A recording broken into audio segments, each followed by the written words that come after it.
చెవులో ఒక ఈగ ఉండేది. ఆ ఈగ ఇల్లు ఉడుస్తూ ఉంటే పేరు మర్చిపోతే పేదరాజు పెద్దం దగ్గరికి వెళ్ళి అడుగుదామని పేదరాజు పెద్దం దగ్గరికి వెళ్ళి అడిగితే నీ పేరు నాకేం తెలుసు, నేను నా కొడుకుని అడుగు అని. కొడుకు నా పేరేంటి అంటే నీ పేరు నాకేం తెలుసు, నేను నా చేతిలో ఉన్న గొడ్డలు అడుగు అని. గొడ్డలి నా పేరేంటి అంటే నీ పేరు నాకేం తెలుసు, నేను కొట్టే చెట్టుని అడుగు అని. చెట్టు నా పేరేంటి, నీ పేరు నాకేం తెలుసు, నా వాళ్ళ పక్షులు అడుగు అని. పక్షులు నా పేరేంటి అంటే నీ పేరు నాకేం తెలుసు, నేను తాగే నీళ్ళని అడుగు అని. నీళ్ళు నా పేరేంటి అంటే నీ పేరు నాకేం తెలుసు, నాలో ఉన్న చేపలను అడుగు అని.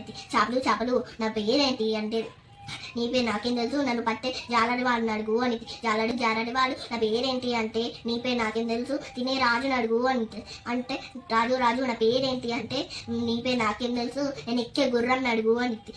గుర్రము నా పేరేంటి అంటే నీ పేరు నాకేం తెలుసు, నా పిల్లని అడుగు అని.